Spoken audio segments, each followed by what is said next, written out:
David Walt Griffith, also known as D.W. Griffith more commonly, was born in 1875 and passed in 1948, making him 73 at the time of his death. He was a southerner from Kentucky, a region that at the time was greatly plagued with inequality and closed-minded values, but I'll dive into the relevance of this further in the essay. Although they will be mentioned due to their significance, to maintain focus within this video essay, I will avoid discussing in depth the controversies surrounding Griffith's character and his political standpoint surrounding race. Throughout his vast portfolio of creations, Griffith pioneered editing grammar and influenced it to be as we know it today in modern society. His most notable and discussed contributions are for his work within cross-cutting, and what we know today as continuity editing. Because of this, Griffith holds a historical significance for his influence over the rudimentary grammar within the film editing industry. It's often debated whether Griffith developed or invented parallel editing and cross-cutting. Regardless, he undoubtedly was one of the most famous initial practitioners to use techniques within his films. Although they are often confused to be synonyms for one another, parallel editing is the process of intercutting between multiple scenes to infer a parallel relation, while cross-cutting is simply the intercutting of two scenes that can be both parallel and not.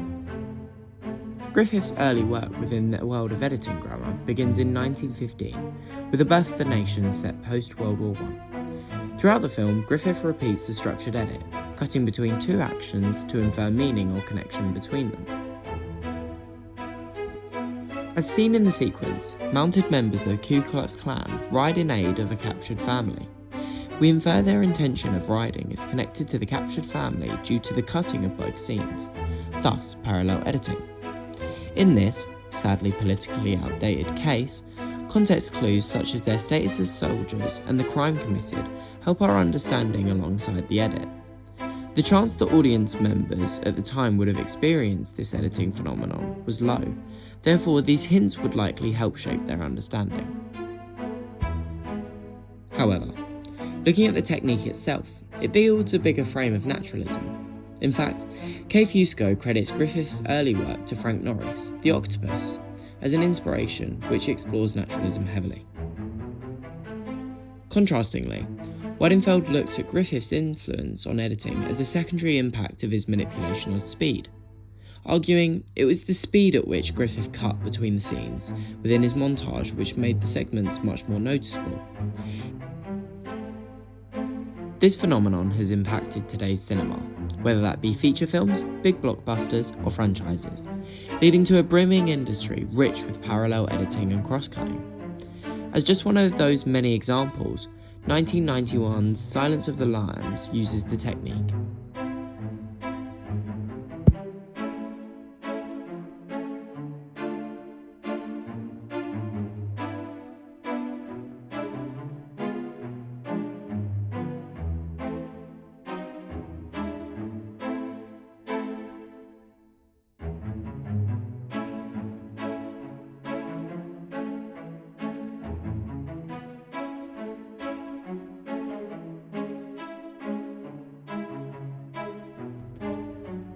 Parallel editing has become a vice to foreshadow the interplay of exterior and interior space.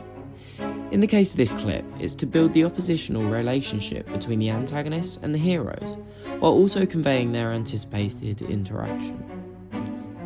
He goes on to explain that through Griffith's work under the Biograph Company, he encouraged experimental work within montage within the early 1900s, propelling it to the forefront of media structure storytelling.